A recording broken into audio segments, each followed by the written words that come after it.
Welcome to the World United.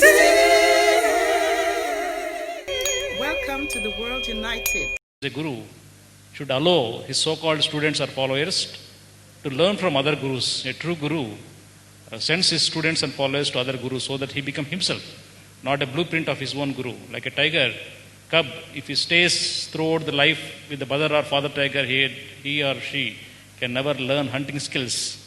Similarly, the guru has to send his follower into the wild so that he will hunt for himself, learn the hunting skills and become a master for himself. So thank you very much, the panelists. And there is another interesting question. If we observe the spiritual teachings, the spiritual practices and all, on spiritual awakening that is happening, am I audible? There is some echo here, yeah. Spiritual practices across the world, everybody talks of global peace, everybody talks of spiritual revolution, everybody is talking of the global massive spiritual awakening. But the problem here is my way, my spiritual organizational way. You got my point? I want global peace, I want global spiritual awakening. Global spiritual awakening. My brand of global peace. How to stop that? Yeah. My way is the only highway.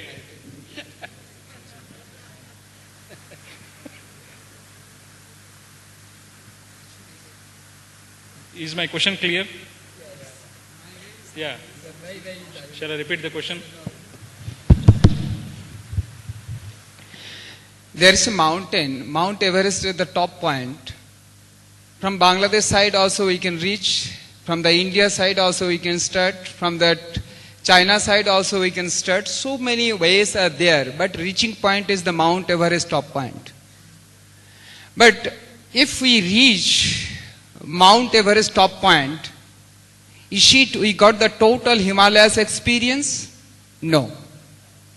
So if I want to get the Himalayas experience, then what I have to do?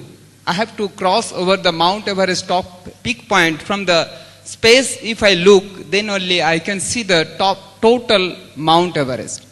Today's our spiritual practice is going on like that. Which way I am going? This is my track is the ultimate track, because somebody which way they are going and they can look only that much distance. But when reach above the self-realization stage, means enlightened stage, there will be no caste, no color, no creed, no religion. Every person is searching same thing, same goal, that is the peace. Then only it will get the solution. Unless we will be fighting. So there is the enlightened stage people, they are never divided Hinduism, Muslimism, Islam or Christian, because they know every point is the same. So my way is the highway, it is our ego. And when people will say it is the benefit for me, that is the right way. So we are now talking, yes. We are now talking about spiritual things. It is, I would like to say, nowadays it is a patent. India's number of things other countries are taking as a patent. The same kind of thing, we want peace, we want something, but what is we? We means I, you, we, ours. And at ours, each and every country, each and every religion, each and every caste, creed is there. As whatever the paths we have taken, humanity is the only religion I believe. Humanity, religion, by accepting the certain clause, if everybody start working, there should be number of such parliament, and mainly that other parliament should be in USA, because people are nowadays attacking on US. So I think every country, if we take such kind of parliament, then like-minded people will come forward and this awakening will start fast. Dr. Yugandhar, this is not a very easy to answer question, but as a Baha'i, we believe that as humanity becomes spiritually alive to the concept of the oneness of humankind, they will realize that we will have to give up falling prey to the market forces. As Swamiji was just saying, that everybody wants to tell how many patents they have, how many brands they have. It is the influence of the market forces. In spirituality, there is no need for branding. There is no need for these kinds of market forces to overtake us. But we do realize that there has to be a center. And this center, if it is fair, just, and it sees the entire cosmos in proper perspective, will make sure that no one is done any injustice. No one is exploited. So that the day will come when, using the Baha'i terminology, the power of the covenant, which is the axis of the oneness of humankind, will begin to influence our thought process and the way we behave and the way we think, the way we feel, and we will see that in this oneness of humankind, every man, woman, youth and child has a place, a right to live with dignity, a right to peace, a right to the resources that have been monopolized by a small minority. Then you will see that there won't be this one-upmanship and the cause of conflicts due to one's egotistical tendencies. So it's not going to be something that will come about very easily. It's going to be a long drawn struggle, but we will reach there. That's our conviction. Thank you. I would like to say this is very soon it has going to happen, provided everybody stop mixing religion into spirituality and spirituality into the religion. Very true what you said. We should stop mixing religion with spirituality. You know my original name, family name Leo Ribello. But my students and followers have given me a name which I am very proud of, but which I don't use. My second name is Swami Satyavadant. That is because I always speak the undiluted truth. And according to my understanding, and since I have studied something like 15 world religions, and on the last day I will be speaking on common values in major world religions. It will be a PowerPoint presentation. I hope there is a PowerPoint presentation there in that hall. What I have come to understanding is that when you follow a particular guru, the word guru itself means from darkness to light. But most of the gurus are themselves handicapped. They are frogs in the well, and they make their followers dependent on them, and consequently it is like walking with a crutch. Spiritually handicapped people are not there. Religious handicapped people are there. Spiritually handicapped people are liberated souls, and liberated souls always talk of oneness, one world, one family, caring and sharing. There is, in spiritual world, there is no such thinking as my way is the highway. That comes only in the dogma called religion, where each one says it is my covenant, God-given word, and this is final, finito. No. So to that extent, theosophy is much better, and anthroposophy is also to some extent good, but the final word is in Sanatan Dharma, which is humanism. But Sanatan Dharma today has degenerated into Hinduism, and Hinduism has further degenerated into BJP brand of Hindutva, which leads to the tensions. Yeah, thank you.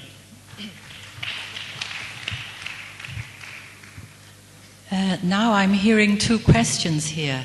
Something going on about religion and something going on about because peace. This is a world parliament of spirituality, let us not use the word religion. Okay. No religion, it's But clear, over. it's not a dilemma. Yeah. It's fine. It's fine. I was just going to say, what keeps coming up is something a dear friend of mine often said. God save us from religion. And I really resonate with that. And then looking at this about peace, to be perfectly honest, in the past, I've never been very interested in peace movements.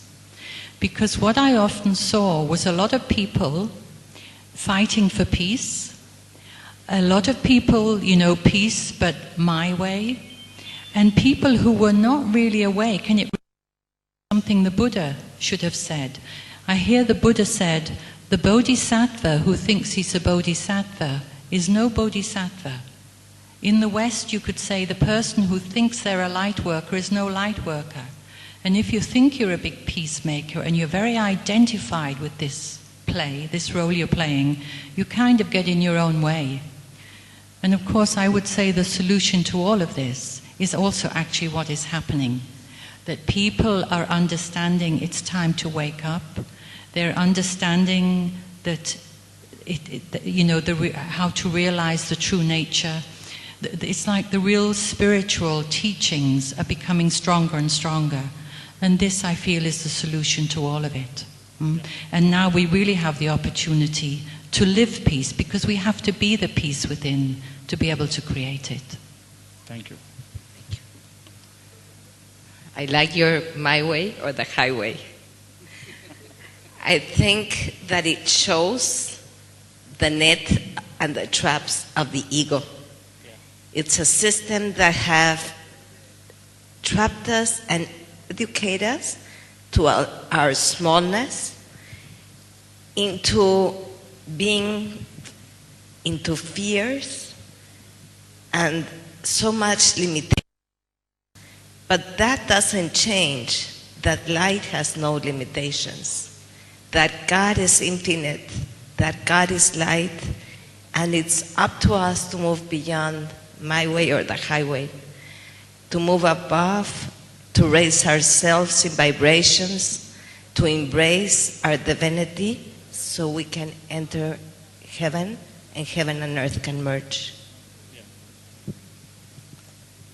Again, I will come to the same statement what I made in my presentation. Balance your mind. Have control on your mind and your thoughts. Don't be guided or influenced by the other people.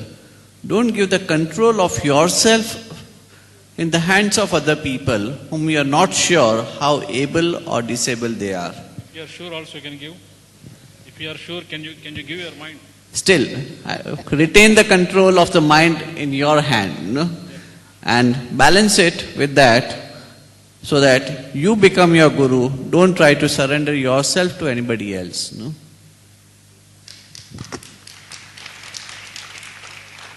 When we go to college, lots of courses are offered to us, whether you want to become or architect or whatever, so many things. So then, no professor ever says, physics is the best way. All other subjects are useless. They never say like this. So, but the problem only rises in the spirituality world only, that man is definitely a very complex being. Shiv and Parvati, I think these two forces were knowing this, that what is the problem is going to happen. So they developed 112 type of meditations. Why 112 type meditation? Because through which act he will be enlightened, actually nobody knows. I can quote one of the example. I don't know the name of one saint, that in Calcutta, he was just going for morning walk, and the mother was just talking to his son in his house. Suppose, Mr. Deepak, उठो बेटा, कब तक सोओगे? जागोगे नहीं? उठो बेटा, कब तक सोओगे? Come on, awaken. How long you will be going to sleep? He listened to those words, and then immediately he got enlightened. So we don't know through which path he will get enlightened. Even by preparing chapati also one get enlightened.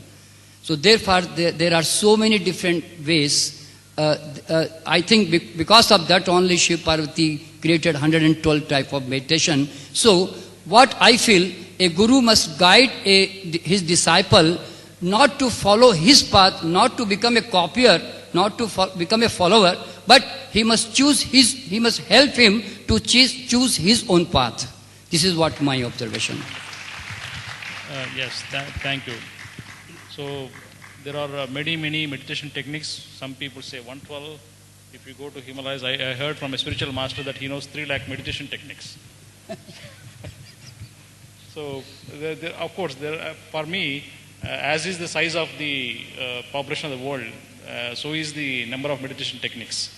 So it is finally meditation which is most important than meditation technique. Because meditation is something which is common, like blood in all human beings. Meditation technique is different. Meditation is always uniform, and that actually connects us. So here, another question, if you observe, a seeker in the in a world, yeah, Mike. Oh, okay, thank you. If a seeker goes to many spiritual masters, a world parliament, a fresh beginner who is not contaminated by any spiritual guru, a fresh and fertile virgin seeker. So every spiritual speaker, seeker, master says that his teachings and wisdom here. Now, all the students or disciples or followers of particular spiritual guru or a spiritual teacher appears to be a great hero for him. And at the same time, if a spiritual guru appears like a hero, he gets attracted as a fan of him. It's more of fanfare, love affair, more emotional affair than real spiritual connection. So how to shift the concept of teacher to teachings? Because teaching should dominate the teacher. The heroism should dominate the hero. When we go to a movie, you cannot become a fan of one hero. A true seeker sees the heroism of a hero, not the hero. So how to shift from the master to mastery, teacher to teachings, hero to heroism? How to do that? If I think the person, wisdom dominates the personality, I think more spirituality will be available in the world. Yes, if I cannot teach myself and I cannot be teaching to others, if I don't know my law, who am I cannot be judged to others. And if I don't know how to treat myself, I cannot be treated to other self. So be a teacher, be a lawyer, be a master, we should have mastery to ourselves first. If I will be as a guru, if I cannot know what is the quality of the devotees, how I can get the devotees, how I can make the devotees. So first I have to be true devotees. If I have to be true devotees, whose devotee I have to be? It is the Almighty, that is the truth, that is the God, Allah, Bhagavan, anything we may say. So that cosmic energy is everybody's inside. So me is the devotee of all of you. So those are the real teacher, real guru, real master. They will never think about that also. We are a teacher, we are a guru, we are a leader. And we are the servant of the society. So if the simplicity will come, then only we are able to teach to others. Thank you, Swamiji. Today morning I mentioned, every guru is a first student. He is a student of somebody, and that Guru Tattva he is passing. During the process, sometimes some guru become more glamorous. And the simple part of what I am passing, that somebody should practice first. The Guru-Shishya relationship gets spoiled either because of the guru or because of the disciple, vice versa. It cannot be because of one. It is a friendship, it is a good bond, a loving bond to make understand I am going towards somebody for my knowledge, and the guru should understand why somebody is coming, then I should not hold back. I should return. Because I have received something, this is a law, I cannot hold it, I have to give it to somebody. In this process, actually, the sampradaya, the followers, and most important, the factory of the disciples that has started. If they stop, Okay, how many disciples I have? I had 20 lakh. How many you have? No, yesterday I have made 1500, 2000, 5000. And that is exactly somebody should stop. This is not my way. If I cannot talk to my guru, how can he be my guru?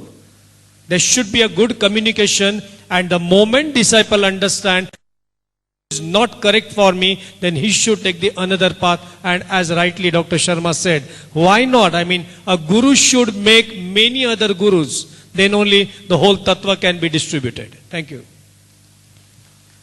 Thank you.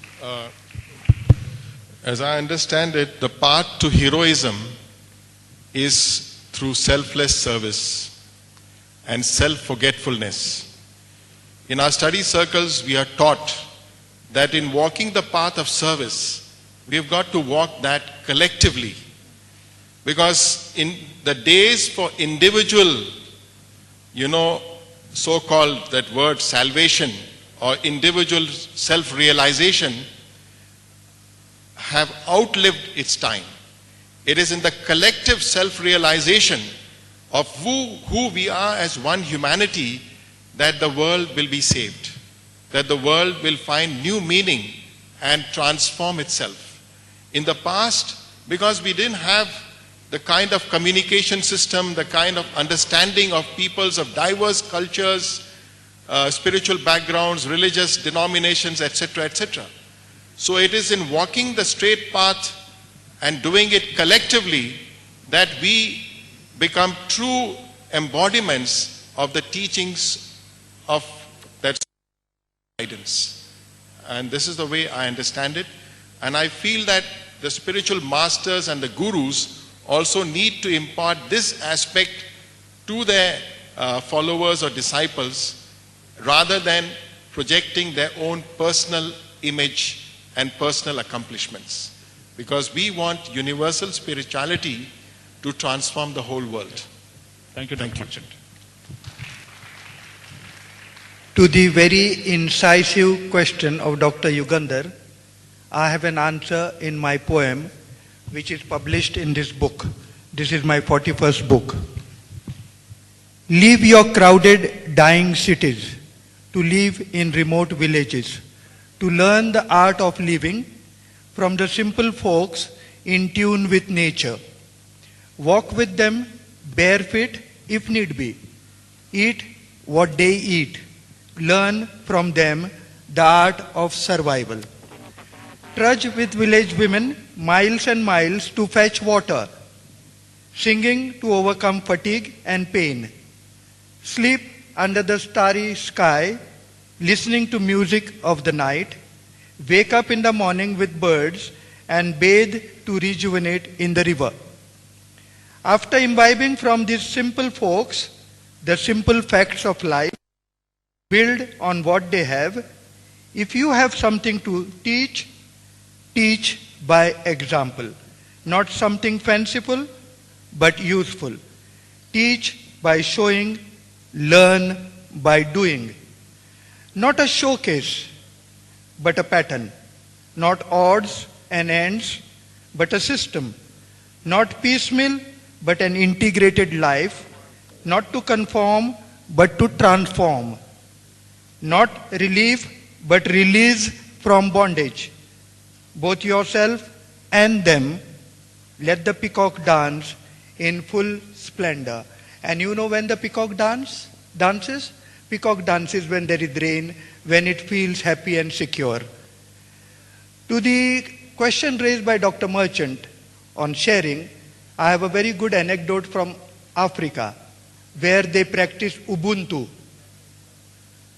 There was a cake laid out, it was a small cake, and there was a race. Whoever reached that cake, eat the cake. But in Africa, where Ubuntu is taught, all the children, instead of running individually, held hands and ran to that cake and shared that cake. That is reality.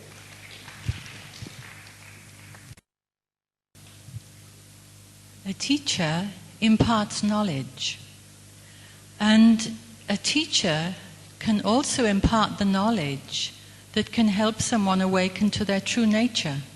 For example, a teacher of pure Vedanta can pass on the knowledge that enables someone to awake. A guru, and we know that guru means the dispeller of darkness, the dispeller of the illusion that people think they are, who they think they are. Not every guru is a teacher. A teaching is a skill, like playing the piano. But what happens with a guru is that a guru sitting there with a disciple, the guru can meet that disciple on every level of that disciple's life. He can go into every level, any problem, any difficulty. But the guru will never lose sight of the reality of who that disciple really is. The guru will not mistake the weather for the sky of the being. And when the guru does this, he or she imparts something to the disciple which can awaken that space within. What some call the inner guru. So this is the difference that I see between teacher and guru. Okay. Thank you. I believe we are all eternal students, that all dimensions as we rise above will show us more and more. But if a teacher in a certain moment can inspire the life of somebody, inspiration means to in-spirit, to go within their spirit and awaken that spirit. And that for me is a true teacher. Thank you. Analyze the strength and weakness of the person from whom you are learning and to whom you are giving the knowledge. It is very important to know that when you are teaching somebody, understand the strength and the weakness, find out which are the weaker areas of the person, emphasize more on those areas so that that can be strengthened. And when you are learning, learn the strengths from the guru or the person from whom you are learning. It is very important that when we are absorbing knowledge, we should try to absorb the strength, but when we are imparting knowledge, we should try to strengthen the person by working on the weak person. And that is the way we can create a balance for spirituality. Thank you, Ketanji. I think we are the emotional creatures. The moment we hear certain philosophies or teachings, we immediately stuck to them. And then we lose ourselves. Then we always become a good followers. So every person has to create his own Gita. Because Krishna's Gita or Buddha's Dhammapada is not your test. He has walked, and therefore he has his fragrance he has written in that book actually. What test he got actually. So what happens? We always go on reading that test, what Krishna has tasted. We always go on reading, and then we explain too much to people that Krishna has said like this, Krishna has said like this. We will never reach anywhere. They are the inspiration. They have inspired us. They have shown the path. They have shown a map to us. We have to walk, and we have to create our own Gita. Even Dhammapada will not be helpful to you. Gita also cannot be very much helpful to you. Everyone has to create his own Gita, then and then only he will reach to real spirituality. Wonderful. So, the present world, spirituality, more or less, is being governed by sensationalism and glamour. So, the more we sensationalize our own techniques, the more we sensationalize our own practices, the more glamorous we maintain, the more protocol managements we make, more empire building exercises of our own organization. So let us stop this affair. Spirituality is something which cannot be taught. Spirituality is something which has to be learnt.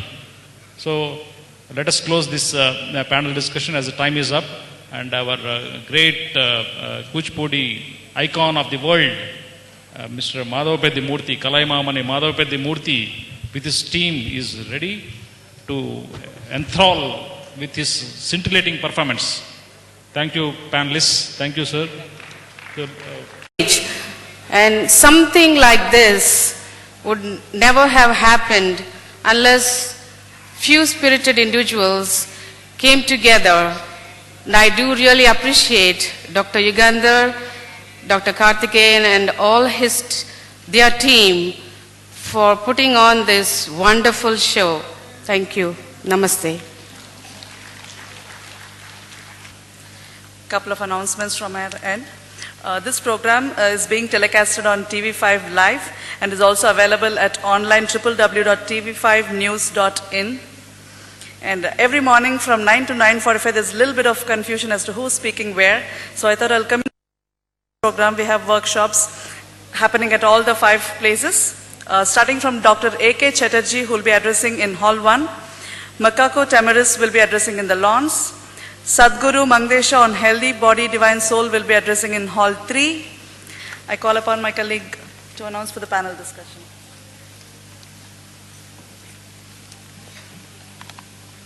Thank you, Swati. Now we would like to welcome all the speakers of today to join us for the panel discussion. I would welcome everybody that have spoken today.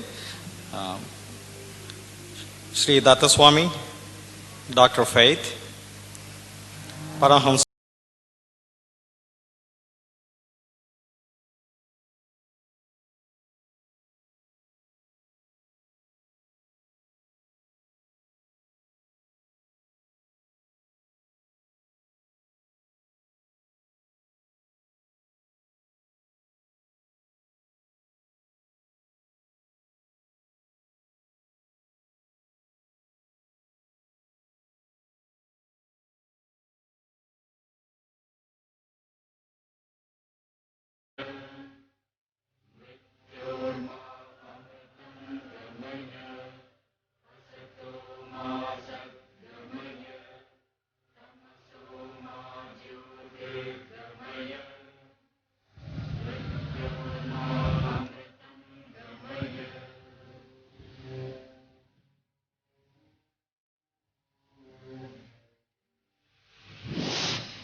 It's an honor for me to moderate this panel discussion. The discussion subject is there anything like ultimate or superior method of meditation or spiritual practice? I repeat, is there anything like ultimate or superior method of meditation or any spiritual practice? So because of large number of panelists and a short time, I request all the speakers to give short and beautiful 1-minute message. 60-second message. Yeah, so that we can take more questions. So we'll start with Sanyogi Umashankarji. My voice is audible.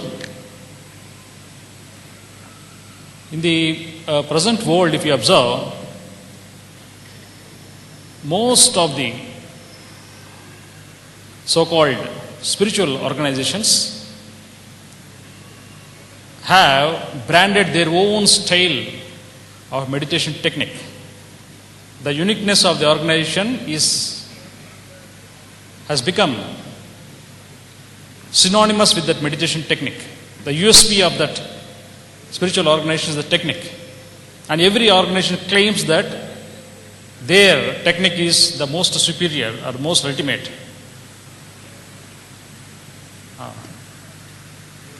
Echo is there. Yes, initially. I will stand here. Is it now audible okay? Better? No? No, there is echo here. There is echo. Yeah. Yeah. Yeah. So, most of the spiritual organizations, they claim that their meditation technique is ultimate or superior. And every organization has become synonymous with the technique and always claim that is the ultimate. Without that meditation technique, nothing is really possible. what are your comments? 1 minute, please. Yeah.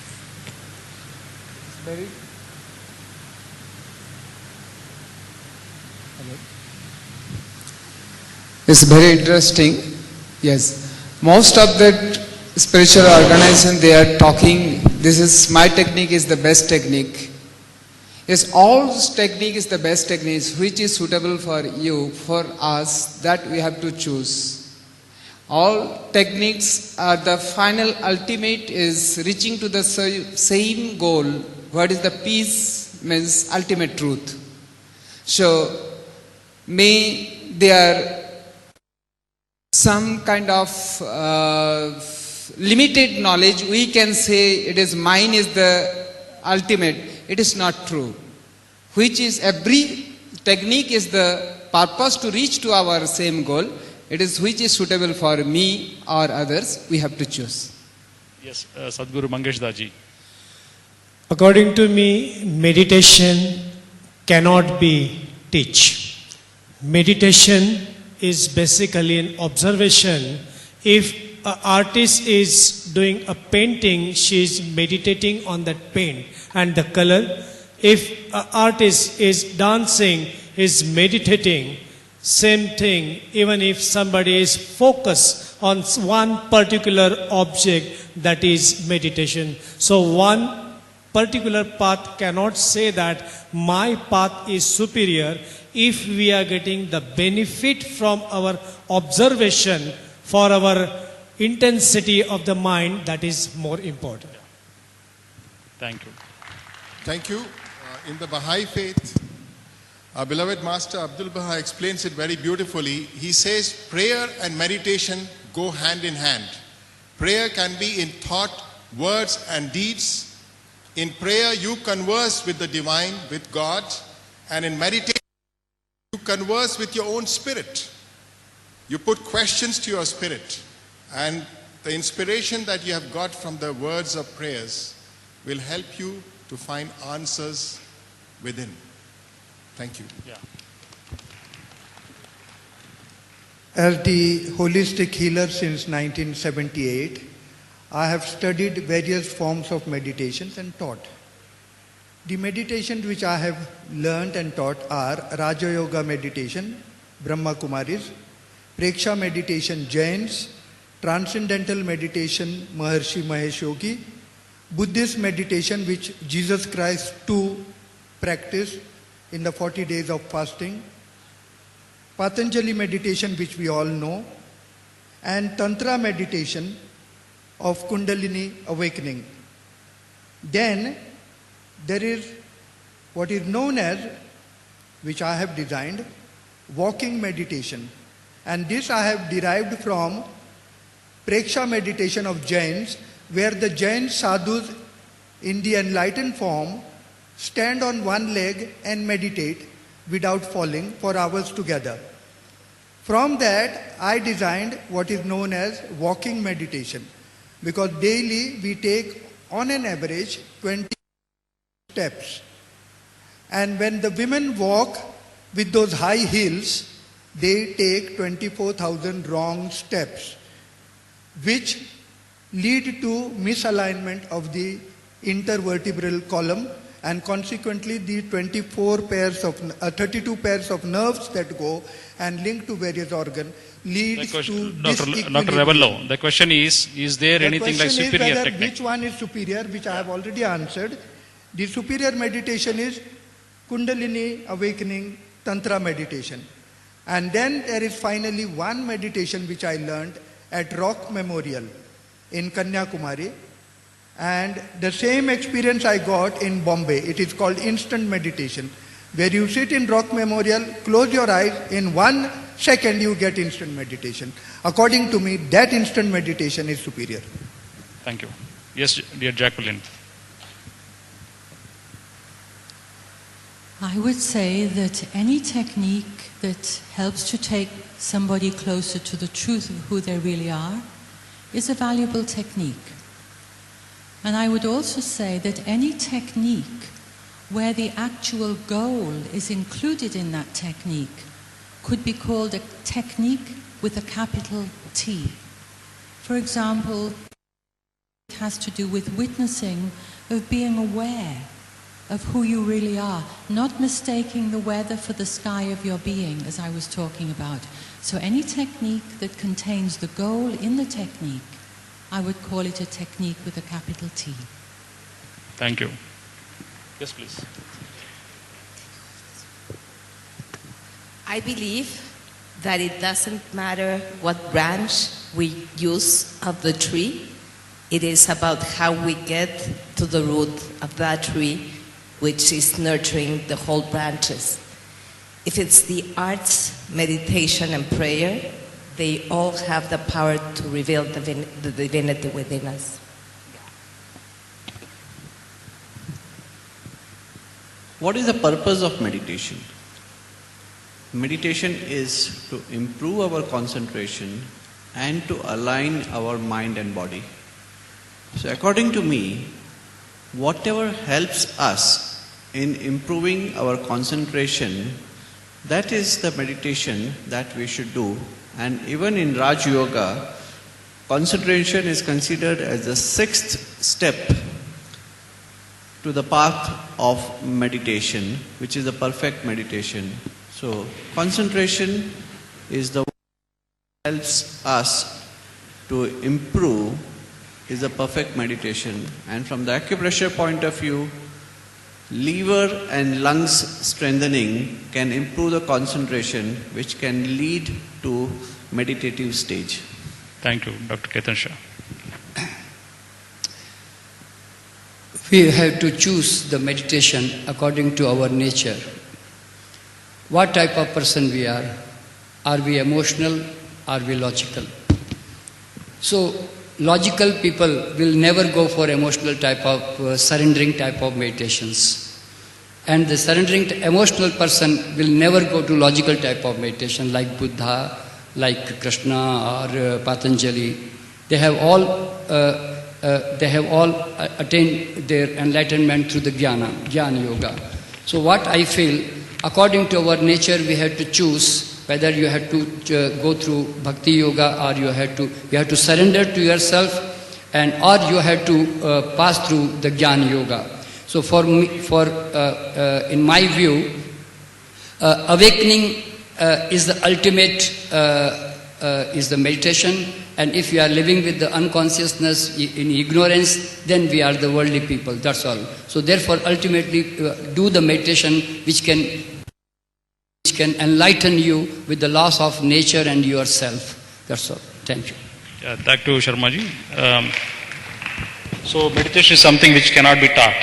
So you should go by one's own nature. And meditation is not a technique nor an exercise. It is the process that happens through certain technique. So herewith there is another question.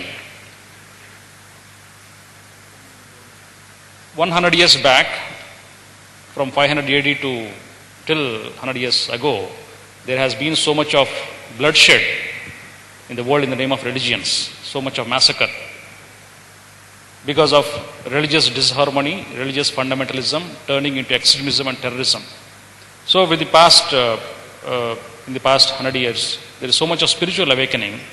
Is there a tendency like growing spiritual fundamentalism, spirituality becoming a cult, spiritual organization becoming another type of religious phenomenon? How to actually stop that and make a true spiritual human awakening?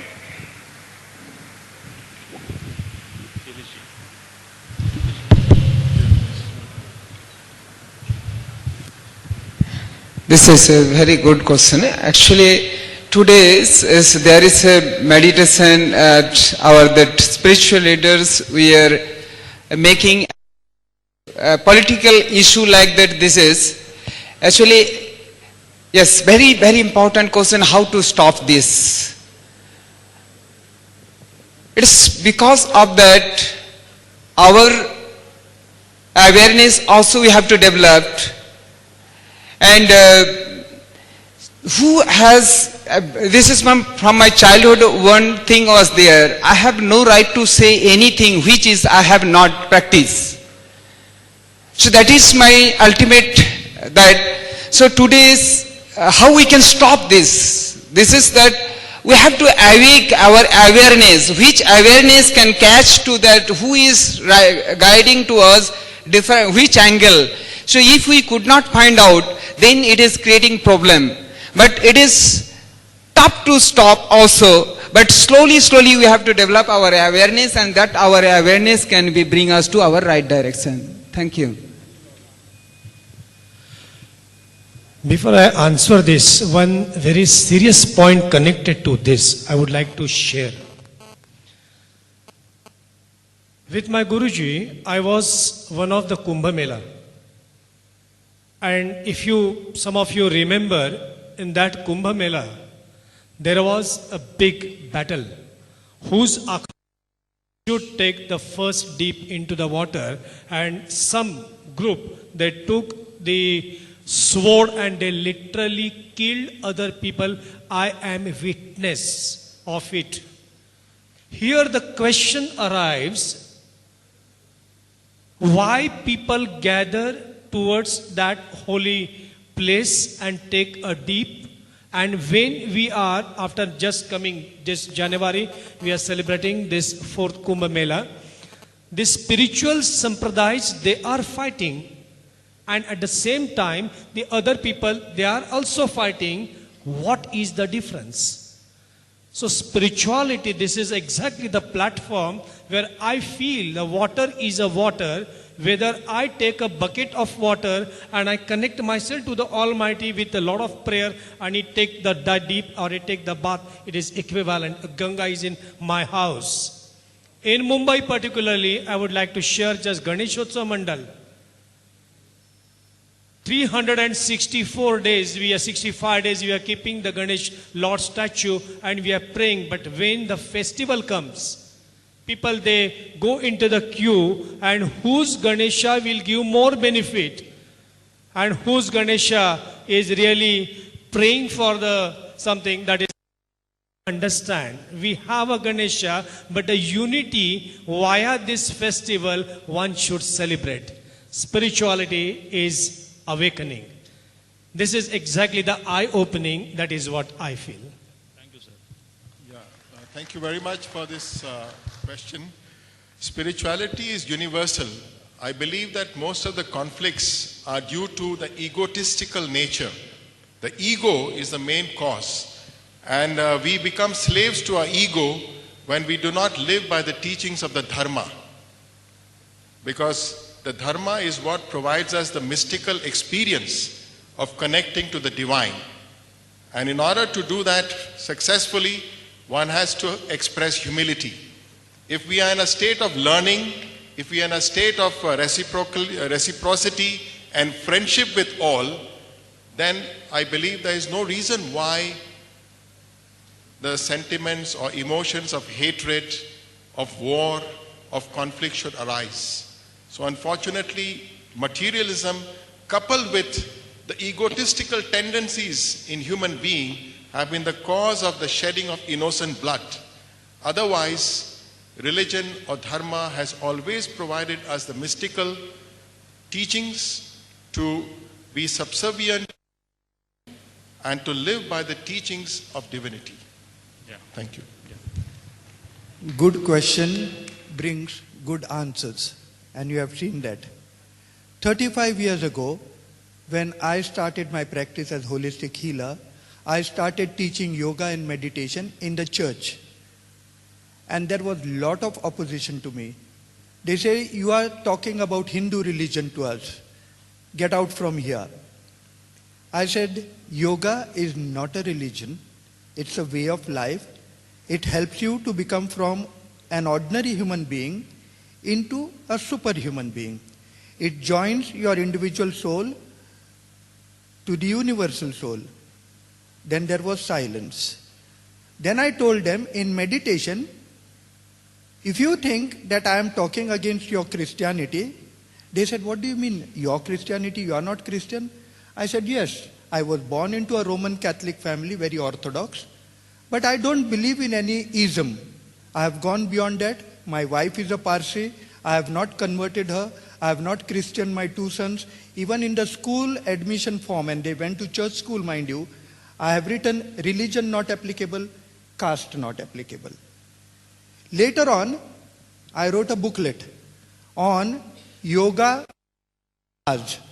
because Muslims pray 5 times, and if you see those various things they do while doing namaz, it is also talking of saucha, because they wash their hands and feet beforehand and they put little water in the nostril and all that is saucha of yoga. And then genuflection and all those asanas are explained in terms of yoga. And let me tell you that during the Bombay riots, those whom I had taught yoga, both Christians and Muslims, worked along with Hindus to stop the riots. And that is it. We have to go beyond religion. Yes, thank you. Dr. Yogander, I have no idea what the question was. Neither does the other Jacqueline. We couldn't get the accent. Yeah. So, as is the religious fundamentalism, so is the spiritual fundamentalism that is happening. How to stop it? Oh, okay. How to stop that? Yes. Well, I remember many years ago with an old Indian man I met in Kerala. We started a project called Free God from Racism. And one of the things we talked about there's also this tendency, my God's better than your God, my guru's better than your guru. It's like 2 kids in the playground, my dad's bigger than your dad. And I said to this man also that actually the people I work with, they're not really into fanaticism. Maybe we should also teach people free God from religion and ultimately free God. And this is what is happening. It's happening naturally as we move towards this shift in consciousness and as people move naturally from the solar plexus up to the heart. That's what I can say right now. I also think about understand it well.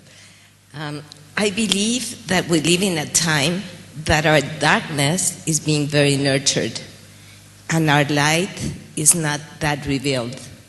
We're more used to our darkness than we are to our light. And when we are inputted fears by religions, it limits us and nurtures those fears even more. And as long as we come from limitless, we cannot get into unconditional oneness. Thanks. The purpose of spirituality is to bring about more peace, harmony, and brotherhood. And for creating that, the best thing is to organize more of World Parliament of Spirituality conferences. Because here we have got speakers from all different countries, all different religions, but all of us are on the same platform, in the same place, advocating and trying to understand the spirituality with a common concept of peace and more of harmony for the world. So that is what can solve our problem.